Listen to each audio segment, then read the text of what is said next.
All India Radio presents Morning News.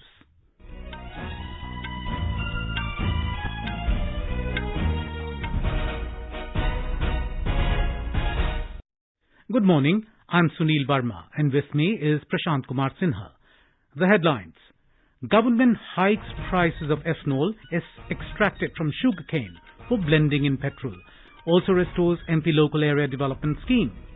President Ram Nath Kovind to preside over Conference of Governors and Lieutenant Governors at Rashtrapati Bhavan today. Union Health Minister Mansukh Mandavia to meet Health Ministers of States and Union Territories today to review Har Ghar Dastak campaign to ensure vaccination of all adults. India's COVID vaccination coverage crosses 110 crore 27 lakh mark. Delhi Declaration of Regional National Security Advisors says Afghan soil must not be used for sheltering, planning or financing terror acts. US joins International Solar Alliance as a member country. Prime Minister Narendra Modi welcomes the move. 4-day-long Chhath Puja concludes with devotees paying oblation to rising sun in different parts of the country. And in cricket, New Zealand beat England by 5 wickets to reach the final T20 World Cup.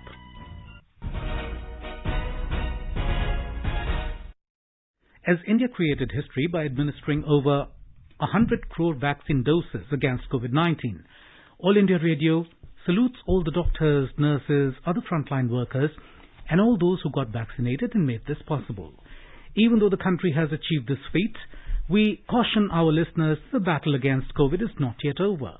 We appeal to our listeners to get fully vaccinated at the earliest and also help others get vaccinated. During the festival season, please follow these 3 simple steps.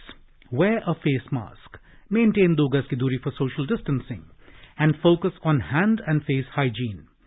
For any COVID-related information and guidance, contact national helpline numbers 011-2397-8046 and 1075. And now the news in detail. The Union Cabinet has approved the mechanism for procurement of ethanol by public sector oil marketing companies under Ethanol Blended Petrol program.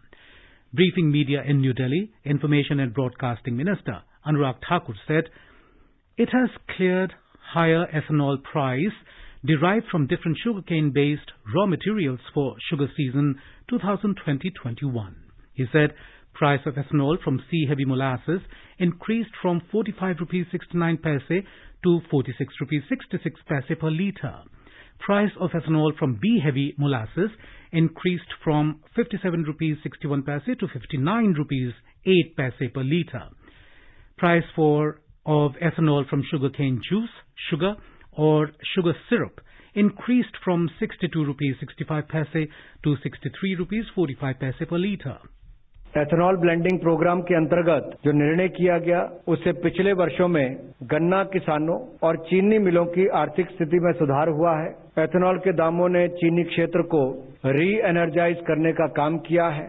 इस कार्यक्रम के अंतर्गत 2025 तक देश भर में 10% ethanol blending करने का लक्ष्य रखा गया था, लेकिन माननीय प्रधानमंत्री जी के निर्देशानुसार अब वर्ष 2025 तक 20% ब्लेंडिंग प्राप्त करने का महत्वाकांक्षी लक्ष्य निर्धारित किया गया है। इंटरेस्ट सबवेंशन स्कीम्स के माध्यम से एथेनॉल के उत्पादन की क्षमता को 1500 करोड़ लीटर करने के लिए कई प्रोजेक्ट स्वीकृत किए जा चुके हैं। इससे लगभग 41,000 करोड़ रुपए का निवेश आएगा। The Cabinet has also approved restoration and continuation of Member of Parliament Local Area Development Scheme, MP LADS, which was discontinued in view of COVID-19 pandemic. Anurag Thakur said the funds will be released at the rate of 2 crore rupees per MP for the remaining period of financial year 2021-22 in one installment and at the rate of 5 crore rupees per annum per MP during the next financial year to financial year 2025-26 in 2 installments of 2.5 crore rupees each. He said the decision was taken in view of economic recovery in the country. 2 वर्ष के लिए 20-21 और 21-22 तक जहां तक MP lead की scheme को मंत्रिमंडल द्वारा तय किया गया था कि उसके धन का उपयोग कोविड की लड़ाई के लिए किया जाएगा। और आज मुझे बताते हुए प्रसन्नता भी है कि आर्थिक स्थिति में सुधार को देखते हुए जिस तरह से इकोनॉमिक रिकवरी भी हुई है, 2021-22 की शेष अवधि के लिए एमपी लैड की स्कीम को कार्यान्वित करने का निर्णय किया गया है। इससे प्रत्येक एमपी को उनको 2-2 करोड़ रुपए की किश्त आवंटित की जाएगी। लेकिन जो बाकी के 3 वर्ष रहते हैं 2022-23 से लेकर 25-26 तक, उस समय के लिए 5-5 करोड़ रुपए की पूरी किश्त माननीय सांसदों को अपने क्षेत्र के विकास के लिए दी जाएगी। Mr. Thakur informed that the Cabinet also approved declaration of 15th November, the birth anniversary of Bhagwan Birsa Munda, as Janjatiya Gaurav Divas. Madhya Pradesh Chief Minister Shivraj Singh Chauhan has thanked Prime Minister Narendra Modi for declaring November 15th the birth anniversary of Bhagwan Birsa Munda as Tribal Pride Day. Mr. Modi will attend the Tribal Pride Day to be organized at Jamburi Maidan, Bhopal on the 15th of November and will launch various schemes related to tribal welfare. Let's hear more on this from our Bhopal correspondent. Chief Minister Shivraj Singh Chauhan, while expressing his gratitude to Prime Minister Narendra Modi, has said that this is a true tribute to the tribal freedom fighters of the country. He said that the Madhya Pradesh government had first decided to celebrate this day as Tribal Pride Day. Now this day will be celebrated every year across India, which will recognize the efforts of the tribes to preserve the tribal cultural heritage. Meanwhile, preparations are underway for the visit of Prime Minister in the state. About 2 lakh people from different tribes will participate in the program, while about 1 crore tribals will be connected to the program through webcast. Pooja Pivardhan, AIR News, Bhopal. President Ramnath Kovind will preside over the 51st Conference of Governors and Lieutenant Governors at Rashtrapati Bhavan today. This will be the 4th conference to be presided over by President Kovind.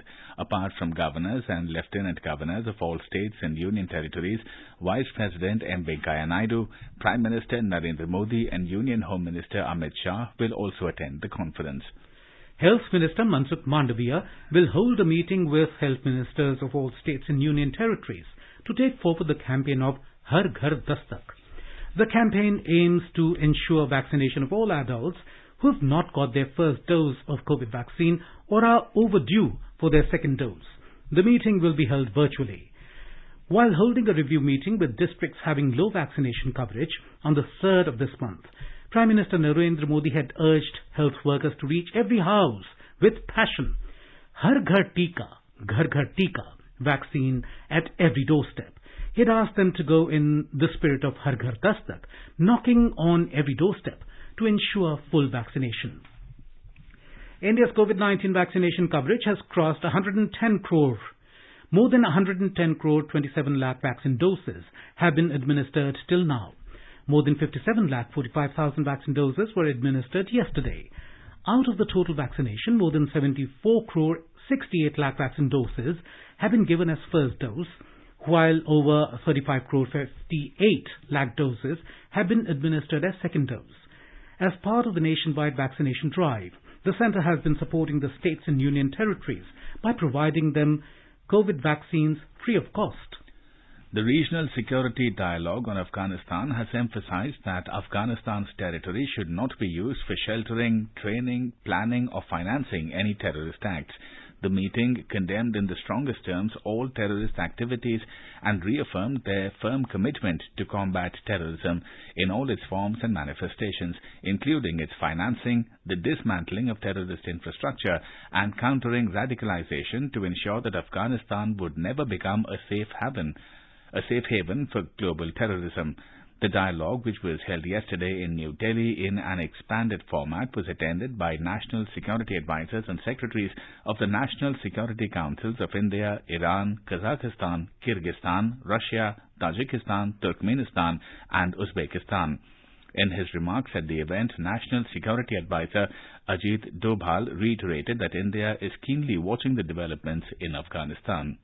This is a time for close consultations amongst us, greater cooperation and interaction and coordination among the regional countries. I am confident that our deliberations will be productive, useful and will contribute to help the people of Afghanistan and enhance our collective security. The participants discussed the evolving situation in Afghanistan, especially the security situation and its regional and global ramifications. Prime Minister Narendra Modi will launch the Kanpur Metro by the end of this year. Uttar Pradesh Chief Minister Yogi Adityanath flagged off the trial run of Kanpur Metro on 9-kilometer priority track between IIT and Moti Jheel yesterday. During the trial run, he also inspected the facilities available in the metro coaches as well as the arrangements for the platforms. More from our correspondent. Two metro corridors of about 32.5 km long are proposed under the Kanpur Metro project. In the first phase, metro will run on the 9-km priority corridor. 9 metro stations have been constructed so far. The second phase of metro work would be carried out between Moti Jheel and Transport Nagar, for which underground stations will be constructed. On becoming fully operational, 6 metro trains will run on the priority corridor between IIT and Moti Jheel, and 2 trains will remain parked in the depot as reserve. 6 more trains will arrive in the city by the time the commercial operations are launched. The construction work of the Kanpur Metro Rail project was initiated by Yogi Adityanath government on November 15, 2019. The Kanpur Metro Rail project has been completed in less than 2 years despite the pandemic break. Sushil Chandra Tiwari, AIR News, Lucknow.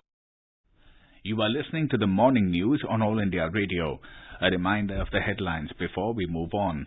Government hikes prices of ethanol extracted from sugarcane for blending in petrol, also restores MP Local Area Development Scheme. President Ramnath Kovind to preside over Conference of Governors and Lieutenant Governors at Rashtrapati Bhavan today. Union Health Minister Mansukh Mandavia to meet health ministers of states and union territories today to review Har Ghar Dastak campaign to ensure vaccination of all adults. India's COVID vaccination coverage crosses 110 crore 27 lakh mark. Delhi Declaration of Regional National Security Advisor says Afghan soil must not be used for sheltering, planning or financing terror acts. US joins International Solar Alliance as a member country. Prime Minister Narendra Modi welcomes the move. 4-day-long Chhath Puja concludes with devotees paying oblation to rising sun in different parts of the country. And in cricket, New Zealand beat England by 5 wickets to reach the final of T20 World Cup. For quick news updates round the clock, follow us on our Twitter handle at AIR News Alerts. The United States has joined the International Solar Alliance, ISA, as a member country. It becomes the 101st country to sign the framework agreement of the ISA to catalyze global energy transition through a solar-led approach. U.S. Special Presidential Envoy for Climate, John Kerry, announced the decision at COP26 in Glasgow yesterday. Welcoming the U.S., Environment Minister Bhupendra Yadav said, the move will strengthen the ISA and propel future action on providing a clean source of energy to the world. Signing the framework agreement, John Kerry said it has long been coming and the US is happy to join the International Solar Alliance, for which Prime Minister Narendra Modi took the lead in making. He said this will be an important contribution to more rapid development of solar energy globally. In a tweet, John Kerry, the first United States Special Presidential Envoy for Climate, thanked Prime Minister Narendra Modi for championing this important endeavour. Director General of ISA, Dr. Ajay Mathur, said the US's endorsement of ISA's framework and approach is a heartening development, demonstrating that nations across the world are recognizing the economic and climate mitigating value of solar energy as well as this energy source's potential as a catalyst for global energy transition. Prime Minister Narendra Modi has welcomed the United States' entry into the International Solar Alliance. In a tweet, Mr. Modi said it will further strengthen the ties in their shared quest of harnessing solar energy for a sustainable planet. Climate change is a global problem that requires global cooperation and action. Indo-US Strategic Clean Energy Partnership and Climate Action and Finance Mobilization Dialogue signed in April of 2021 is a step in this direction. Working together to create clean energy and to address climate change has been a cornerstone of this collaboration. The new partnership will help speed up development and deployment of clean energy, bring new and innovative clean technologies to India that will be needed to reduce CO2 emissions in industry, transportation, power and buildings. USAID Mission Director for India and Bhutan, Veena Reddy, told All India Radio News News that it will also build capacity to measure, manage and adapt to the risks of climate-related impact. She is the first Indian American to lead USAID in India and Bhutan. The United States views tackling the climate crisis as an issue of national security and essential to our foreign policy. In the U.S., India, and around the world, reducing carbon emissions from the power sector is key to climate action. We recognize that global problems require global cooperation and action. We are proud of our partnerships in India, which amplify our joint power to tackle these tough challenges. And now let's listen to our special program Azadi Ka Safar, highlighting the importance of the day during the freedom struggle. Azadi Ka Amrit Mahotsav.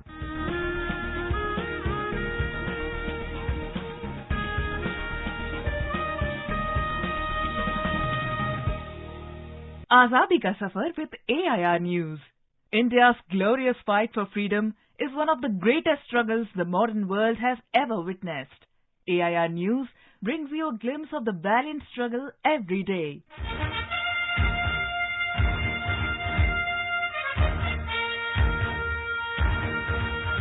November 11th is the birth anniversary of Maulana Abul Kalam Azad. Born in Mecca in 1888, Abul Kalam Azad received a traditional Islamic education at home in Calcutta from his father and other teachers.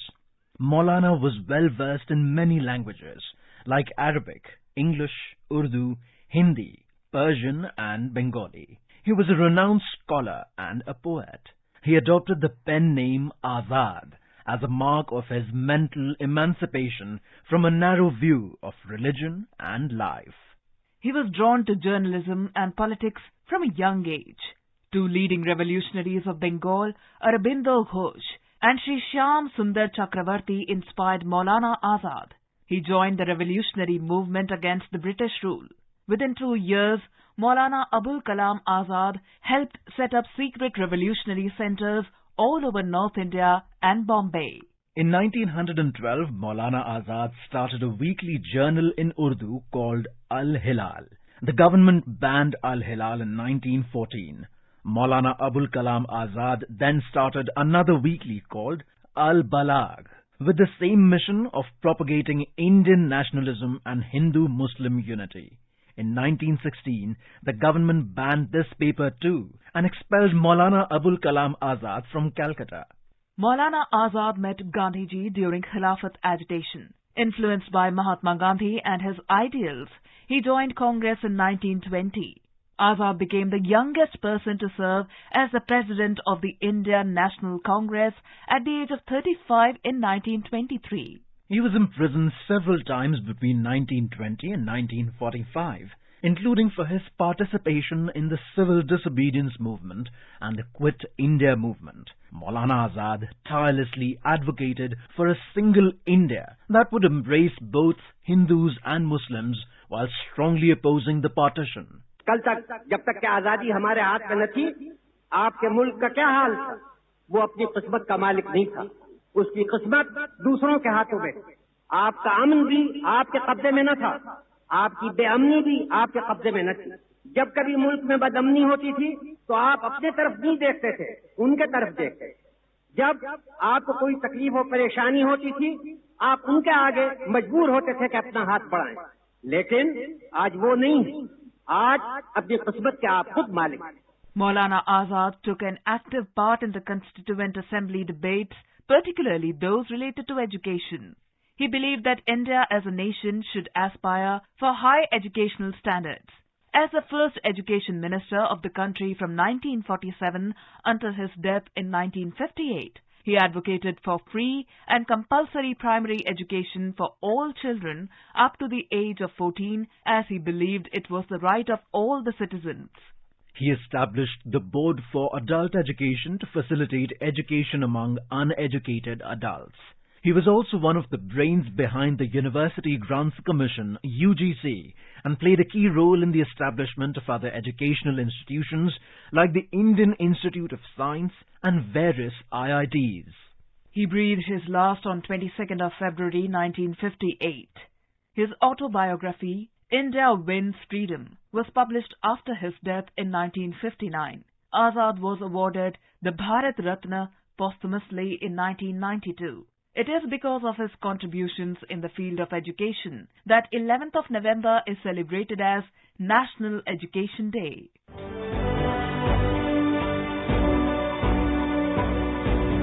11th November is also the birth anniversary of Acharya J.B. Kriplani, a Gandhian socialist, environmentalist and independence activist. Jeevat Ram Bhagwan Das Kriplani, popularly known as Acharya Kriplani, was born in 1888. From 1912 to 1927, he taught at various places before becoming wholly involved in India's freedom movement. He met Gandhiji during the Champaran Satyagraha in 1917. He earned the title Acharya around 1922 when he was teaching at the Gujarat Vidyapeeth, which was founded by the Mahatma a couple of years before. Inspired by Gandhiji, he joined the Indian National Congress in 1927 and took part in the non-cooperation movement and the Quit India movement. Acharya Kriplani was married to an equally dynamic personality, Sucheta Kriplani, another Gandhian activist and freedom fighter. Acharya J.B. Kriplani was elected to the Constituent Assembly from the United Province. He was the chairman of the subcommittee on the fundamental rights. In the Constituent Assembly, he spoke on the preamble. He was elected as the Congress Party president in 1946, but resigned a year later due to the growing differences with the party members on the role of the working committee. Soon, Kriplani turned into a strong critique of the Indian National Congress. Acharya Kriplani passed away on the 19th of March 1982 at the age of 93 in Ahmedabad.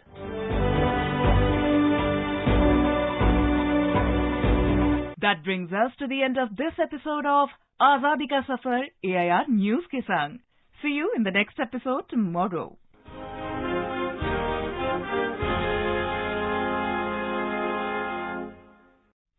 Best wishes to all consumers for Azadi Ka Amrit Mahotsav. Hallmark ensures purity of gold. Always purchase hallmarked gold jewelry. For any consumer-related complaints, please contact National Consumer Helpline toll-free number 14404, issued in public interest by Department of Consumer Affairs, Government of India. Jago Grahak Jago. The 4-day-long Chhath Puja concluded this morning with devotees paying oblation to the rising sun in different parts of the country. The festival, which began on Monday, concluded with devotees offering Pratah Arghya to the rising sun and ending their 36-hour-long fast by taking prasad. This is called Paran. As per the tradition, devotees worship the sun god and his wife Usha to express gratitude and seek their blessings on Chhath.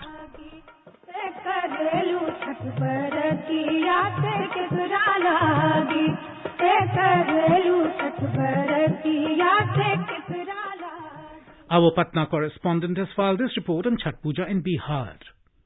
Amid religious fervor and gaiety, devotees paid oblation to the rising sun. They gathered at ghats of various rivers including Ganga, Kosi, Gandak and Son rivers in wee hours. Lakhs of devotees paid offerings to the sun god on the banks of ponds and water reservoir in Mithilanchal areas, which include Darbhanga, Madhubani and Sitamarhi districts of the state. A large number of devotees made a special offering to the sun god at various sun temples including Deo in Aurangabad, Badgaon in Nalanda and Ular Sun Temple in Patna. People from across all sections of the society participated in the puja celebration. With KK Lal, Akash Sinha, AIR News, Patna.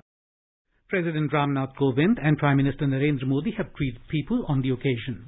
Chhath was celebrated in Uttar Pradesh, with devotees offering Pratah Arghya to the rising sun this morning.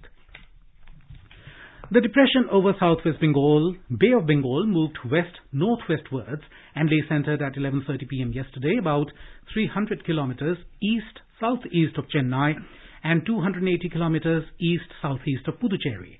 It is very likely to move west-northwestwards and reach near North Tamil Nadu coast by early today morning. It is likely to continue to move west-northwestwards and cross North Tamil Nadu and adjoining South Andhra Pradesh coasts between Karaikal and Sriharikota close to the north of Puducherry by today evening. The Met Department has warned of extremely bad weather as the depression crosses by today evening. The State Control Center and District Control Centers are maintaining vigil and are in high alert. 11 NDRF teams along with 75,000 policemen are deployed for rescue and relief work. State Disaster Rescue Force, Coastal Security Guards, Special Task Force are involved in the rescue and relief mission apart from the volunteers. More than 300 Tamil Nadu Home Guards are on standby. Minister for Revenue and Disaster Management K.K.S.R. Ramachandran said that the death toll due to heavy rains had risen to 12. Joy, AN News, Chennai. In cricket, New Zealand stormed into the ICC Men's T20 World Cup final after beating England by 5 wickets at Abu Dhabi last night. Put into bat first, England posted a total of 166 for 4 with the help of Moeen Ali's 51 not out and David Malan's 41 runs. In reply, New Zealand overhauled the target in 19 overs, riding on Daryl Mitchell's unbeaten 72 and Devon Convoy's 4-6. The second semi-final will be played between Pakistan and Australia at 7:30 p.m. today in Dubai. And now let us take a look at the weather update for today. Srinagar, Jammu, Leh, Gilgit and Muzaffarabad are expected to have mainly clear sky today. The national capital, Delhi, is expected to have mist. It recorded a minimum temperature of 14 degrees Celsius, while the maximum will be around 28 degrees. Mumbai has a forecast of a mainly clear sky. It noted a minimum temperature of 21 degrees Celsius, while the maximum is expected to be around 34 degrees. Kolkata will have partly cloudy sky. The city registered a minimum temperature of 21, maximum will be 31. Chennai is likely to have a generally cloudy sky with heavy rain. Bengaluru will have a generally cloudy sky with intermittent rain, and Guwahati may see fog or mist in the morning and mainly clear sky later. The minimum temperature was 17 degrees Celsius, while the maximum will be around 31 degrees. And now an overview of today's newspapers. National security advisors of 8 countries issue a joint declaration, writes the Tribune. Delhi push for inclusive government in Kabul, no terror safe haven, reads the headline in the Asian Age. Referring to the ongoing COP26 climate conference, the Statesman writes, climate talks draft agreement expresses alarm and concern. Hindustan Times headline reads, draft urges boost to green goals by 2022. As pledges fall short, India says advance net zero targets, reports the Times of India. Citing economic recovery, Union Cabinet has restored the Members of Parliament Local Area Development Scheme suspended in April of 2020, writes The Hindu. Panel to flag hotspots as leopard fear grips Shimla to minimize changes of man-animal conflict, reports the Tribune. 25,000 tons of COVID waste is polluting world oceans, reports the Pioneer. And finally, the difference in petrol and diesel prices in Delhi NCR is causing Delhi pumps to lose out to border towns where the prices are cheaper than in Delhi. This drop in sales is as high as 25%, writes the Hindustan Times. And now, before we end the bulletin, the headlines once again. Government hikes prices of ethanol extracted from sugarcane for blending in petrol. Also restores MP Local Area Development Scheme. President Ramnath Kovind to preside over Conference of Governors and Lieutenant Governors at Rashtrapati Bhavan today. Union Health Minister Mansukh Mandaviya to meet Health Ministers of States and Union Territories today to review Har Ghar Dastak campaign to ensure vaccination of all adults. India's COVID vaccination coverage crosses 110 crore 27 lakh mark.